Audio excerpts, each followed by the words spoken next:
Hello and welcome. This is the ILC Business Podcast, NetSuite and Fishbowl, recorded on April 4th, 2020 via Zoom. Josh, it's been a while since I've been in New York. The world has gotten a bit crazier. The last time I was out there was early March. Well, you can't come back. We're not accepting any visitors. We got our own problems. New York's closed. New York. Yeah, we're going to build a wall. Oh, boy. You know what the irony is that you don't need a wall anymore. Nobody's going in through any borders. And so that's it. Yeah. I guess the world's become its own wall. Yeah, well, I really, we make light of the situation because we're both kind of like cooped up in our houses. And Josh, I think you guys have it worse over there. Yeah, right in New York City. Here, the worst that we're worried about is, being bored. We're not really, well, Orange County, right? I know the other parts of LA, Irvine, parts of our areas were a little worse. There's no masks, there's no gloves. There's a whole supply chain conversation about that. Even if I wanted gloves and masks, we went through them all, and there's no more left. And the doorman at my building was saying that like a block away, like I'm looking at the building right now from my window, like 6 people died last week. Oh, Jesus. And it's like a small apartment building, but it's hitting us. My in-laws live across the street, like on the next block, and they know at least of one person that's identified as positive, tested positive. So, yeah, it's pretty crazy. But they're really freaked out. They're not even leaving their apartment. We just take the dogs out. We're pretty careful. But yeah, there's a lot of conversations here about using the. I think there's like an abandoned hotel. Right. That they're going to start, as a COVID quarantine location or possibly a location for the homeless that are in this area, which I agree. I love the idea of having some kind of these kind of facilities available as for public health. But as you can imagine, people don't like change, and they get really antsy about that kind of thing. So it's like, what do you do? Damned if you do, damned if you don't. Sure. Anyway, so let's go into the show topic. A little more positive, I think. I think we can talk about this situation with NetSuite and Fishbowl, right? Just to introduce what's been going on. If people are not hearing about it or just haven't heard of it before, and I'm not even going to call it for a tit for tat, but as far as I can tell, NetSuite is now writing articles about Fishbowl. Right. And 10 years ago, when I was, just learning Fishbowl and things like that, I already knew about Great Plains. I knew about ERP systems. I believe NetSuite was available as a platform as well. I just knew it as being very, really, really expensive. You never really think that this will get to this point, and it has, right? And it now is where Fishbowl has grown as a platform in size and influence that NetSuite notices. Right. And I think NetSuite has noticed for a long time, because even some of my customers over the years have migrated away from Fishbowl over to NetSuite. Right. So, and what's been happening lately has been, NetSuite has been writing some articles about Fishbowl, and Fishbowl has been responding. Right. And I think Josh and I have some experience about that, and we kind of both know both platforms. So I think what we want to do with this podcast is just have a chat between the two of us to talk about, what is NetSuite, what is Fishbowl, what we like about it, what we don't like about it, the real strengths and weaknesses with the platform. So let's just get started. Josh, what's NetSuite to you? What do you know about it? A few years ago, I was working with a client that had just ballooned really quickly. They started with QuickBooks Online from their house, and they got endorsements from Kim Kardashian, and they just kind of blew up, and they needed a system to help enable 3PLs all over the country handle their sales and integrate, and QuickBooks definitely wasn't working for them. So they went to NetSuite. I think NetSuite, in the end, probably was a great program for them, and I imagine it still is. I haven't talked to them in a while, but I just remember the onboarding process was very, very, very cumbersome and difficult. And maybe that's just how it is for a complex program. But for me, when I don't really have for a lot of my clients, a lot of people that I work with, you work more on the data side. I work more on the implementation side. So for me, I just like something to be simple to set up. I love being able to go into Fishbowl or QuickBooks for that matter and go to a client, say, hand me some paperwork, give me a chain of your POs, your sales orders, your whatever it is, transfer orders, and I'll throw this into the system and you can see reports within like 20 minutes. And you can do that with QuickBooks, even more so in Fishbowl because it has more of a chain. But that's with like a trial version for no money, just a demo. I can set up how it's going to look. And now, of course, they need a lot more work till it gets all the facets in, and everything becomes a neat flowing program with everybody following the procedures.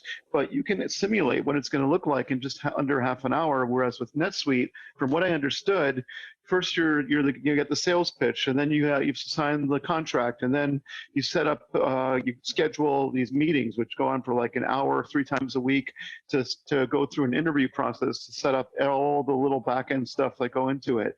So it took me at least in our implementation like 2 months to get set up to where we were able to even simulate a sale and like the stuff that I was talking about. Now maybe that is better. Once they're up and running. I just know a lot of people don't know what they're getting into, and to spend 2 months and like thousands of dollars to just get to even see what the program will look like has got to be frustrating and probably overkill for a lot of people. So that's been my experience. And in your experience, I assume you still talk to this customer. Are they doing well on the platform? Do you know about anything what happened to them? I have not been involved. I was involved with them through another accounting firm, which shows just for that project.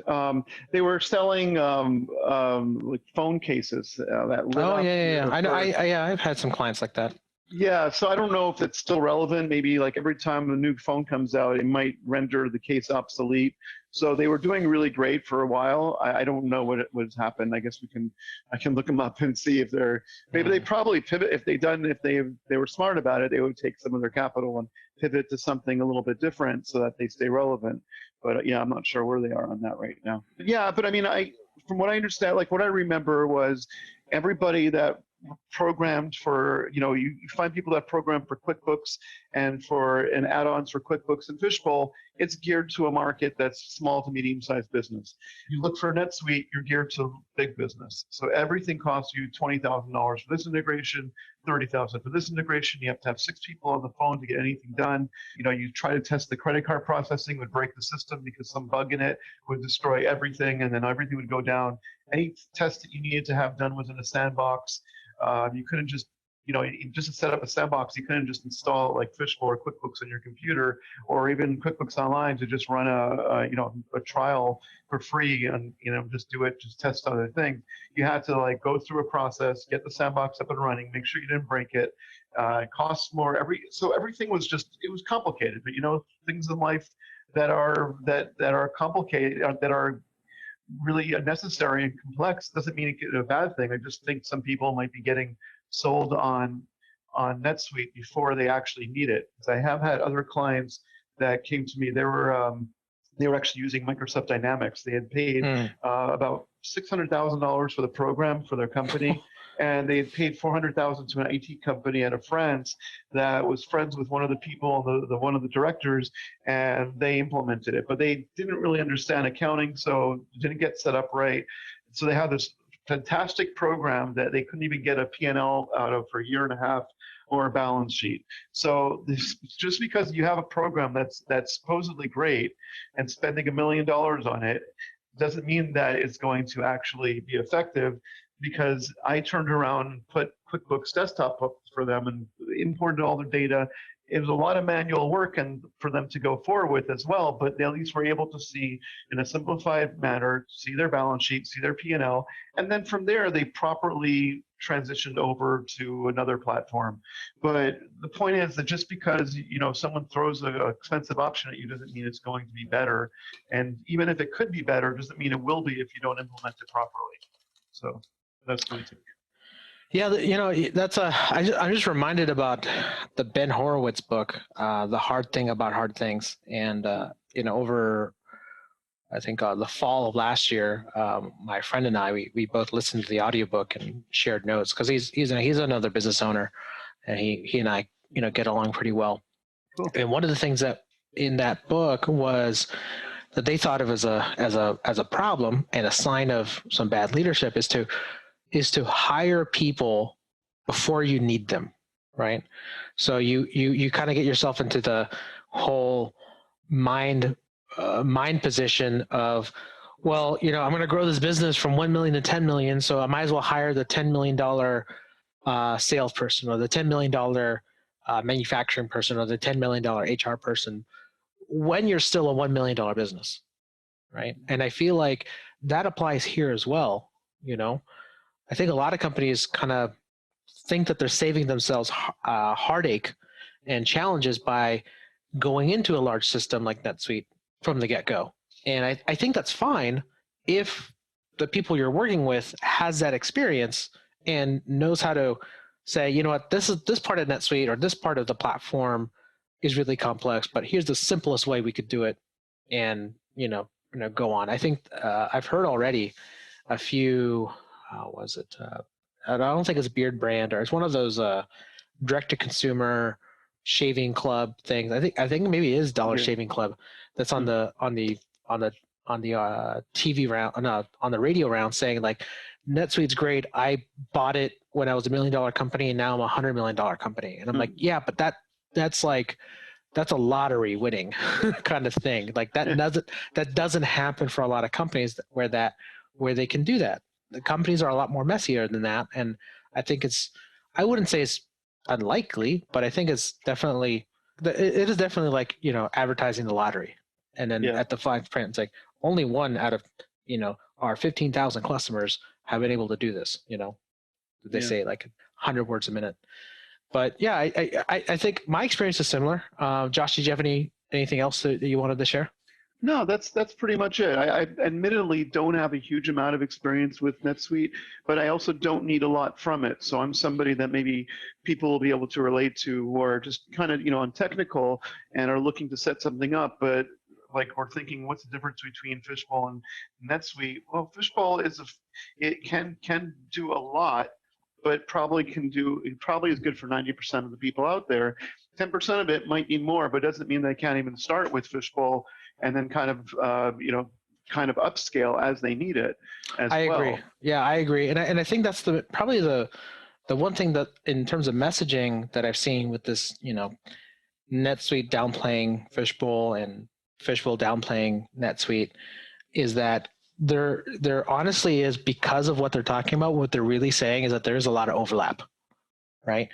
There are companies that are coming from Fishbowl that are growing up and need more complex accounting are probably being more successful on NetSuite implementations than just coming from QuickBooks alone, right?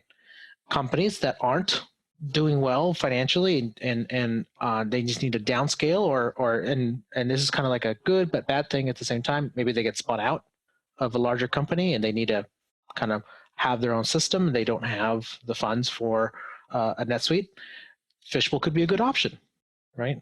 And I think there's more and more overlap, but I've got some predictions that I'd like to share probably at the end of the podcast that I'll share with the audience here. But yeah, I think there's some more positivity that can be brought to the table than necessarily negativity, and just honestly just transparency about the whole platform. There are things that I like about NetSuite and I don't like about NetSuite, and there's things that I like about Fishbowl and I really don't like about Fishbowl.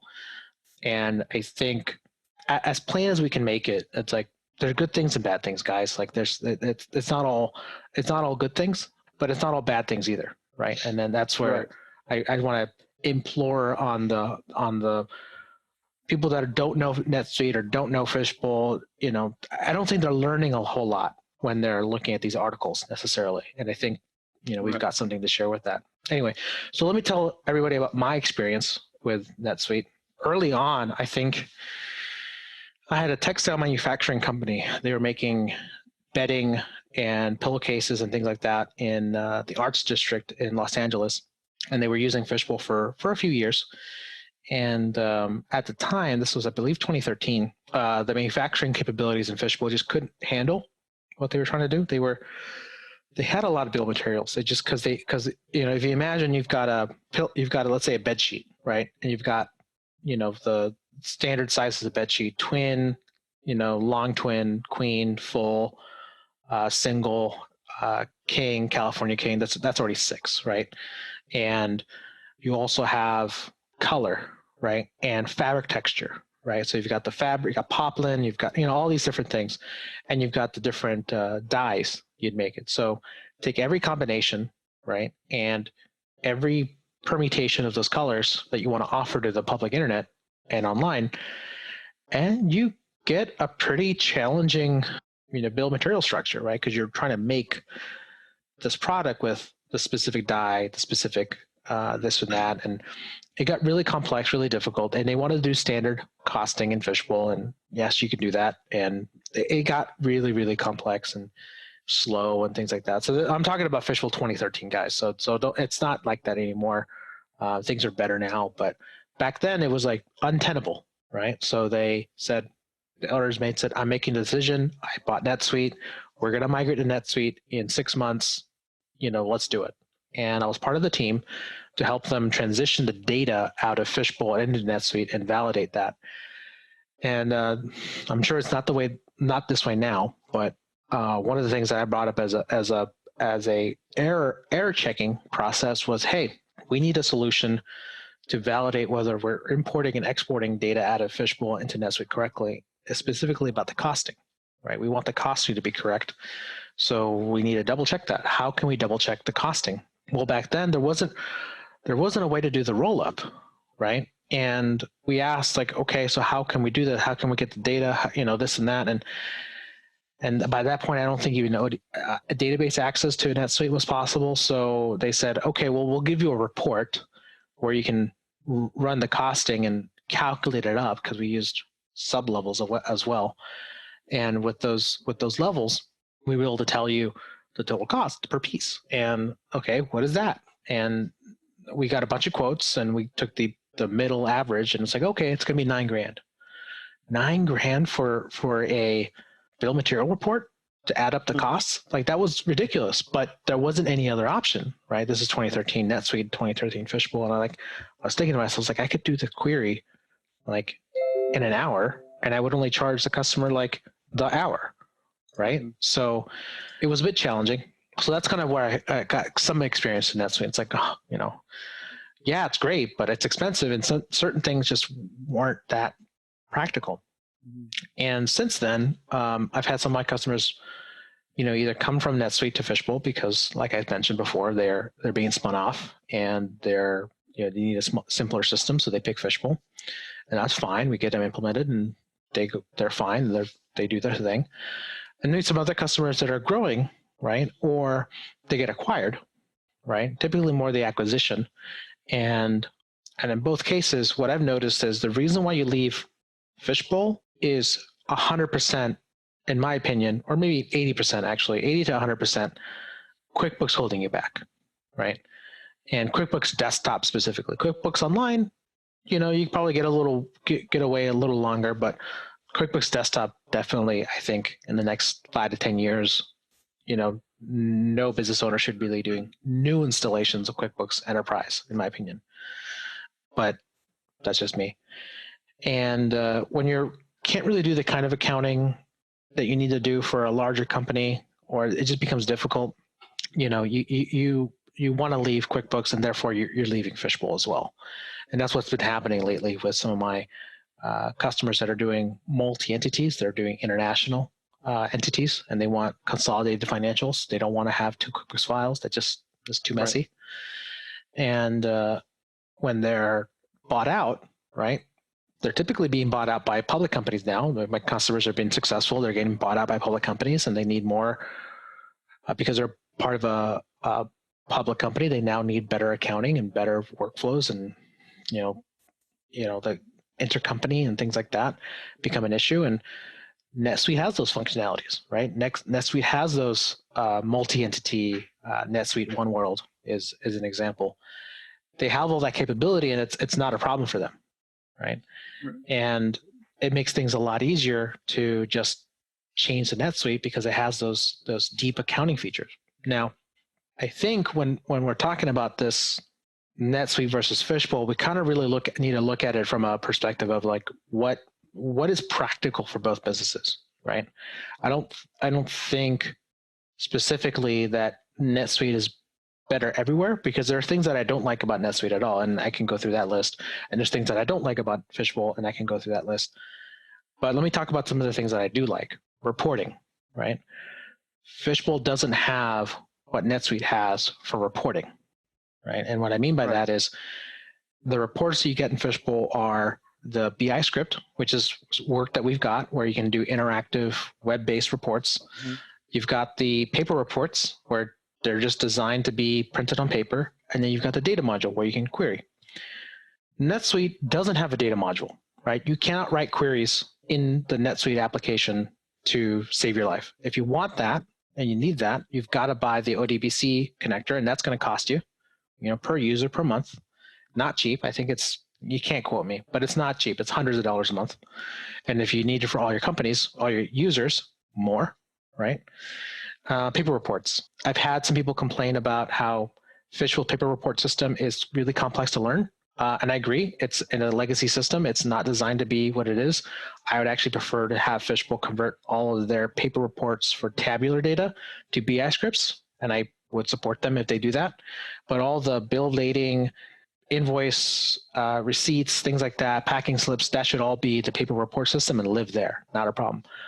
On NetSuite, the PDF generation, there's some things left to be desired, right? They're not perfect. It's not nearly as flexible as the Fishbowl system, but also the Fishbowl system is really just designed to be nice on paper, right? Whereas the NetSuite system, I don't really think anybody really cares about PDF generation that much. And lastly, the do-it-yourself or DIY or self-service business intelligence that's in NetSuite is really, heads and shoulders above Fishbowl. But that doesn't mean Fishbowl can't get a system like that. That's something I'll share with the audience. I've actually built a solution like that for customers, for a single customer.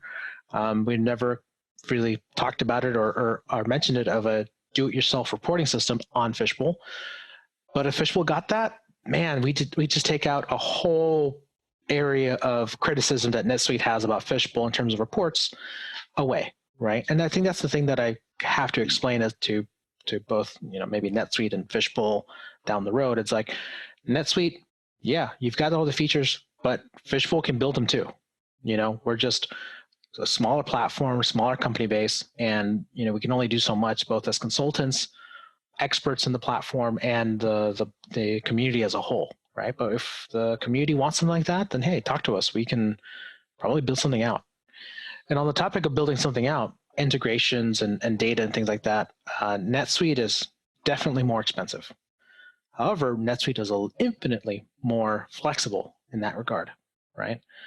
Whereas there's things on Fishbowl that I would like to have happen as an import or an export or an automation, things like that. For example, picking isn't easy in Fishbowl. When my company can automate picking, automate committing, we've done that, but it should be a pretty easy process to be able to say, grab this line item off the pick, grab this location off the inventory, and commit them or finish the pick as an import, right?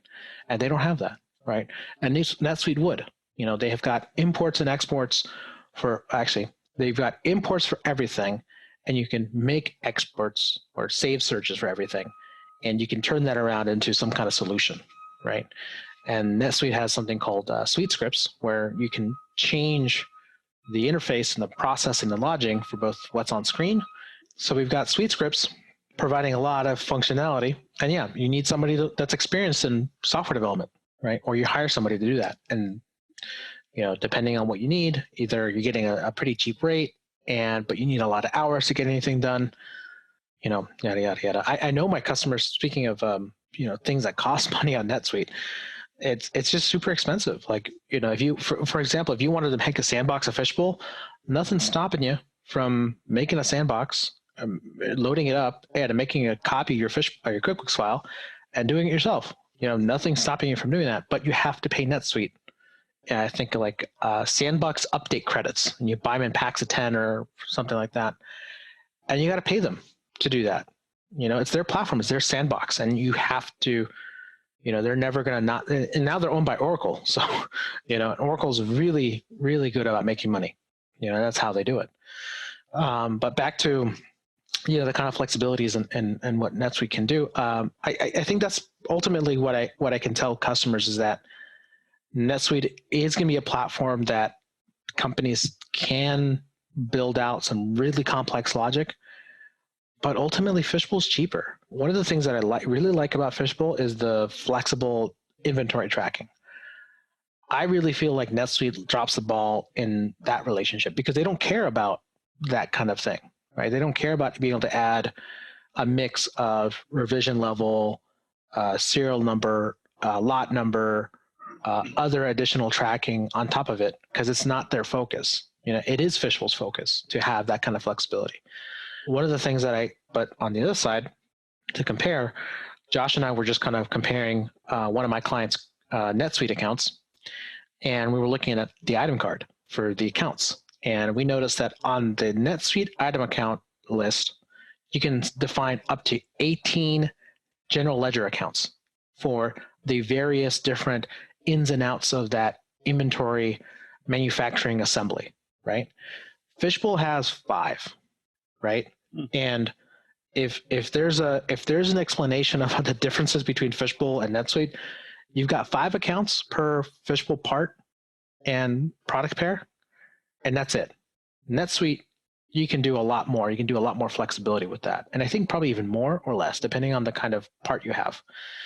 I think if we did a comprehensive conversation about the differences between NetSuite and Fishbowl, that could be its own white paper, and we should probably charge $100 per version of that, so that people will realize that, yeah, we have seen a lot of NetSuite, at least I have, and I've seen a lot of Fishbowl, and I've just in my own head, I know what's better for what, right? And but that doesn't mean we don't know how to work with it either. I've been in several conversations where the business is on Fishbowl and their service provider or 3PL is using NetSuite, right? Or some kind of trading partner is using NetSuite. So we're already in conversations to help them offer that kind of connectivity between NetSuite and Fishbowl to transact, right? And I think that's really the ultimate message is that we shouldn't be building up this wall between the two systems. I'd actually like more interoperability between the two, because I think at some point it's just going to make more sense, and businesses are going to reduce costs a lot more if they, for example, a large corporate entity was using NetSuite for the core financials, and then each warehouse was using Fishbowl on its own for the purposes of doing inventory fulfillment, inventory manufacturing, and completions and things like that. And we upload that data to NetSuite so that the corporate accounting can do their thing, but the operations people can do what they need to do in Fishbowl, right? And there's tons of different ways to solve this Fishbowl NetSuite kind of conversation. And really, I think we just wanted to have the conversation and say, like, it's not all bad. And so far, what I've seen, there's a lot of good to go with some of the, maybe frustration with Fishbowl and NetSuite. And hey, we're people that have been around the block a few times, and we can definitely answer some questions about it. And I did promise everybody a little bit about my predictions. I predict that at some point NetSuite will try to buy Fishbowl. Honestly, Josh, you're laughing, but no, I'm not. It's an interesting. Right? You know why? Because as big as NetSuite is, they will be hard pressed to work within the same kind of company to work with my $1 million or $3 million business using NetSuite with the way that our industry works and does the service, the customer service that we provide on Fishbowl for a $3 million company, right? We get it because we're smaller companies anyway, right? We know how that conversation goes. NetSuite, I think, would get frustrated going like, oh, you're only a $3 million company. Why are we dealing with you, kind of thing. And I could be wrong. And I'd love to have that conversation with a NetSuite consultant, and maybe we bring one on the show at some point to talk a little more, right? And that might be the in a few months, we'll bring that person on and have a roundtable discussion about Fishbowl, NetSuite, and the future of inventory, in the post-COVID world. Ugh, Yeah. that's a bit scary.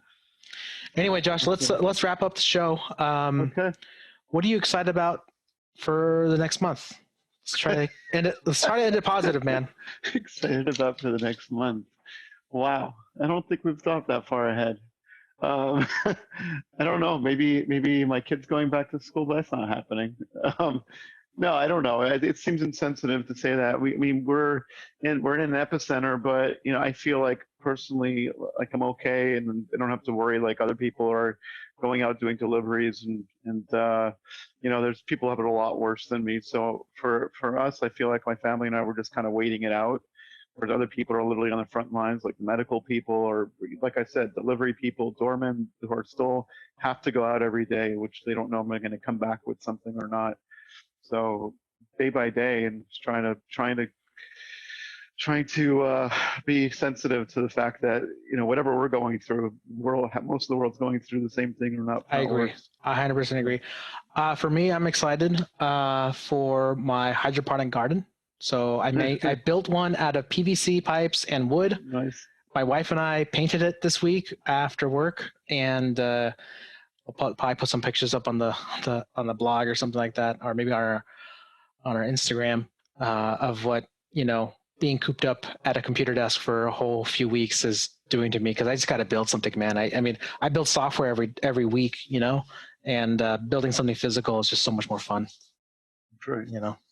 But no, I'm excited. Honestly, I'm excited to see what businesses are doing to react to this. I think there's a lot of good work out there with distilleries making hand sanitizer, cut and sew places making masks, other industries that are making small parts for respirators. I think it's an unprecedented time, but I know that businesses are reacting to what they can do, because as much as people like to say that businesses are these amoral kind of organizations, that I think small businesses have a heart, and they do a whole lot. They know that they operate in the community, and so do we. Everybody does. Anyway, that's it for the show. Thank you for joining us. We'll be back probably again. Some more housekeeping. If you listen to this podcast on some other platforms like Spotify, iTunes, Google Podcasts, join us on our YouTube live streams. We have Josh and I've been teaching Josh SQL, so we haven't done one this week.